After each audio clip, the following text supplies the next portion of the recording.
C'est l'unique dossier de ce jour. La situation au Nigeria après la présidentielle.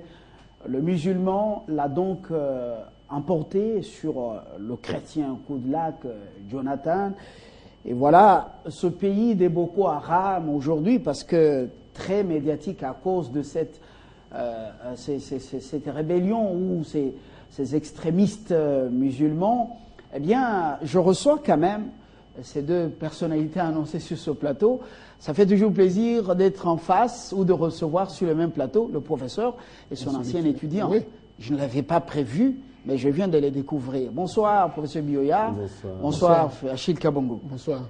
Il vous a donné cours? Il m'a donné cours depuis pratiquement la première année jusqu'en deuxième licence. Et il a également coté votre... Il a été son directeur de mémoire. Il m'a donné 17 sur 20. Est-ce que vous méritiez 17 sur 20? Il était intelligent. On ne sait pas que... Non, ce n'était pas une faveur. J'ai défendu devant Jean-Claude Mouyabo, qui était assistant à l'époque. Voilà. Et l'ambassadeur de la RDC en Belgique, Henri Mova, se retrouve également parce que son ancien étudiant... Séraphin Gouège également, Séraphin de la présidence, ambassadeur itinérant. Ambassadeur itinérant. Donc, voilà, vous méritez ça parce que vous avez formé quand même des gens qui défendent bien le pays. Nous sommes au Nigeria. Professeur Bioya, êtes-vous surpris par l'issue des urnes? Personnellement, non. Moi, je ne suis pas surpris parce que j'ai suivi la situation au Nigeria depuis fort longtemps parce que le Nigeria, c'est parmi les pôles de puissance de l'Afrique.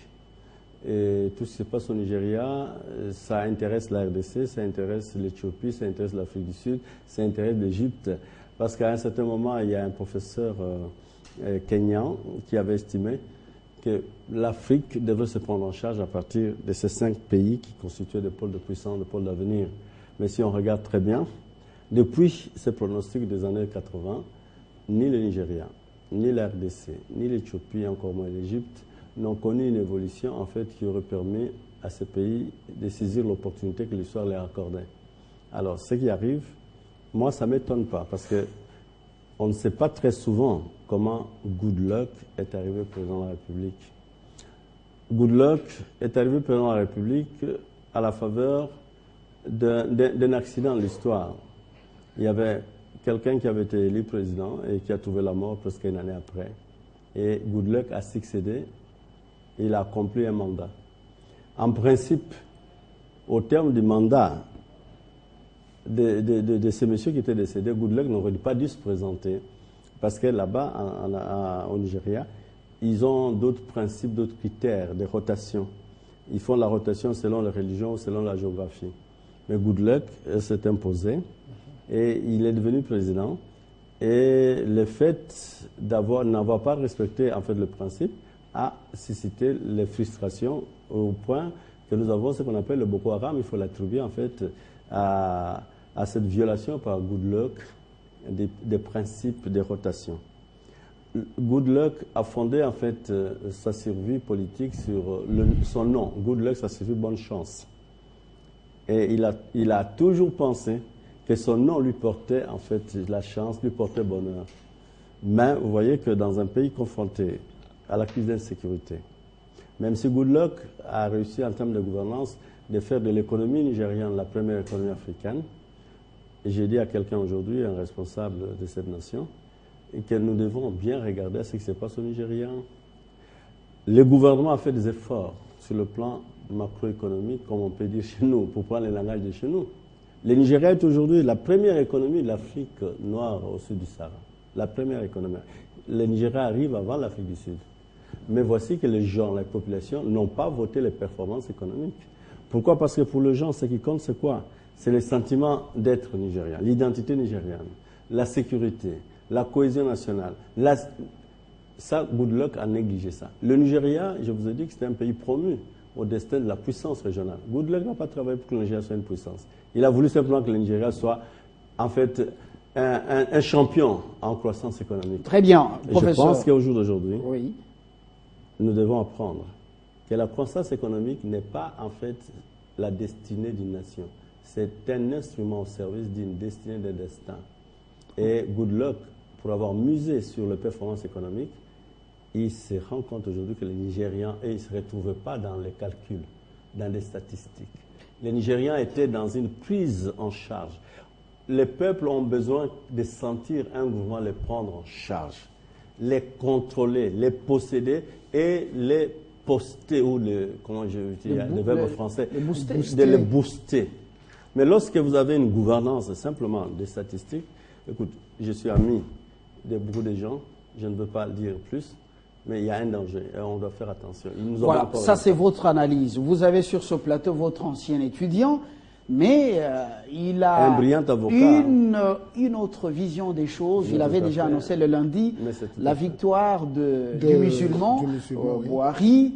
Monsieur Kabongo, vous continuez à soutenir que Boko Haram n'est pas né de la frustration justement de cette trahison des principes. C'est une fabrication américaine pour faire payer aux sudistes le fait d'avoir amené les Chinois exploiter le pétrole au Nigeria.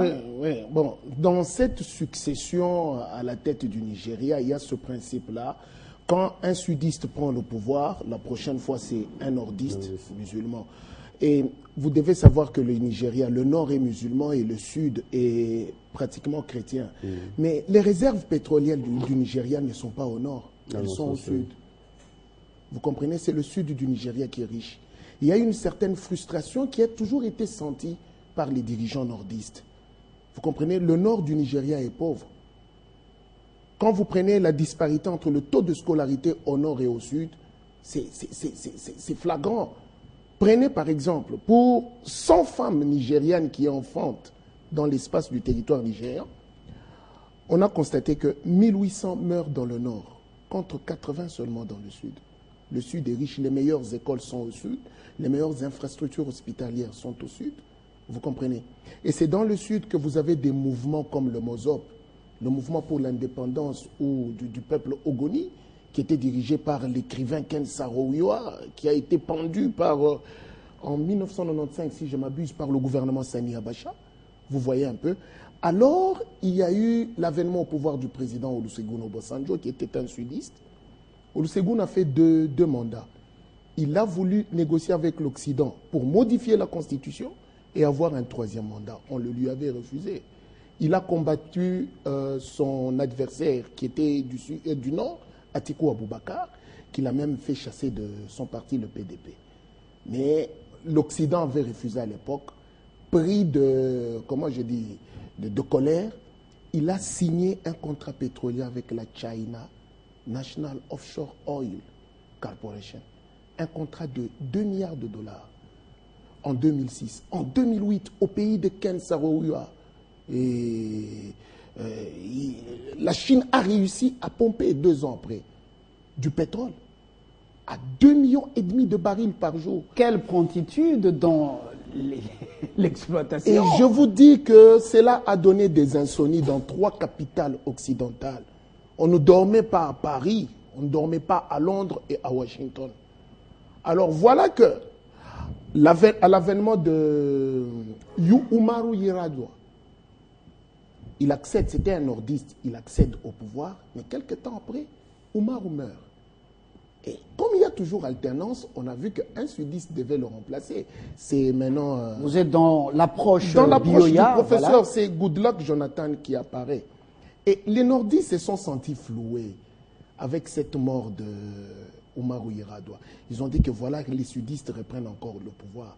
Il y a eu cette frustration qui a été amplifiée par quoi? Par la perte de la position des États-Unis d'Amérique et de la France dans le golfe des Guinées, dans l'exploitation du pétrole dans le golfe des Guinées.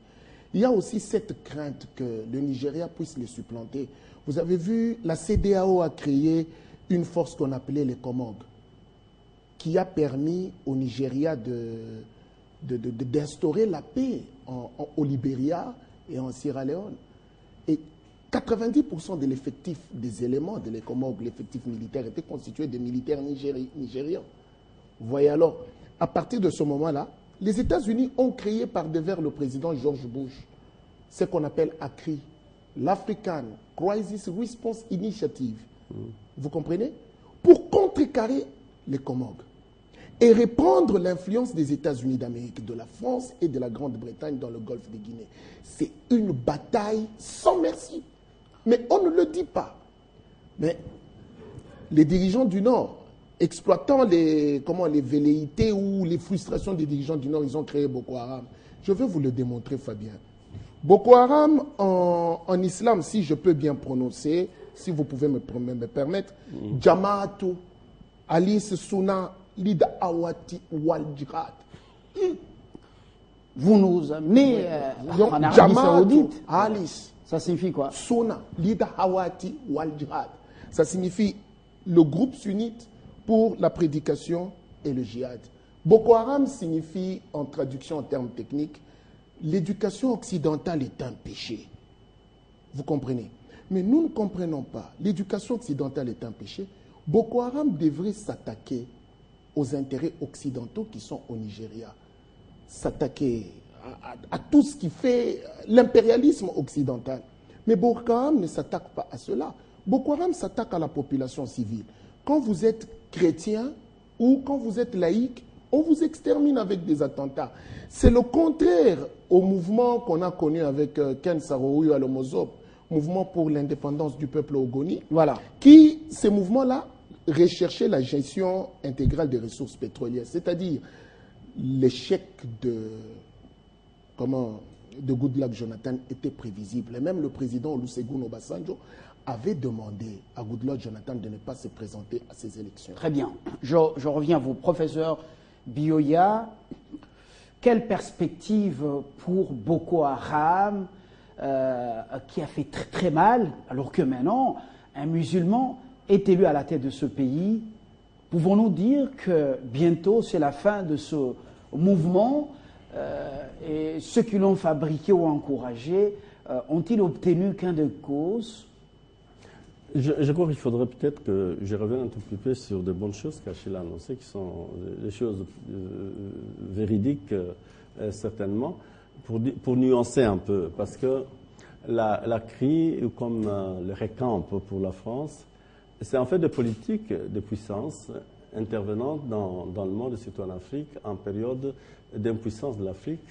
L'Afrique connaît les conflits, l'Afrique ne sait pas résoudre les conflits. Et les États-Unis prennent une initiative, la France prend aussi une autre initiative, des renforcements des capacités en principe. Les États-Unis sont allés jusqu'à créer au Sénégal un centre d'études stratégiques. Et j'ai eu la chance de fréquenter les États-Unis en ce moment-là et j'en connais un peu les tenants et les aboutissants. Et puis il y a eu la fameuse guerre contre le terrorisme de manière générale. Si fondamentalement le Boko Haram était une création des États-Unis d'Amérique, et c'est qu'en fait, on pourrait bien se demander, mais pourquoi Boko Haram se déclame comme une organisation anti-occidentale? C'est en fait ça. Parce que les États-Unis ne peuvent pas créer un mouvement qui soit en fait contre l'Occident. Parce que c'est un peu ça.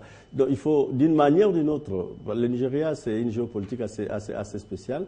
Le problème de frustration, en fait. Mais Wikileaks a des écrits, des révélations. De toute façon, le Wikileaks a puisé dans la documentation diplomatique des télégrammes dont on peut vérifier aussi en fait l'authenticité. Il n'est pas dit que tout ce que Wikileaks a publié était véridique. Wikileaks a publié aussi des choses sur la RDC dont vous ne parlez pas. C'est beaucoup de choses, mais de manière fondamentale. Le pétrole nigérian, c'est vraiment une ressource importante, mais elle est à la base de beaucoup de frustrations. Je ne vais pas insister sur ça. En 1964, il y a eu la crise de Biafra. Biafra, c'est toujours du pétrole. Et la France est là-dedans, justement, il a raison de citer la France, parce que la France était derrière, en fait, la crise de Biafra. Il a soutenu, en fait, les gens de Biafra, autour toujours de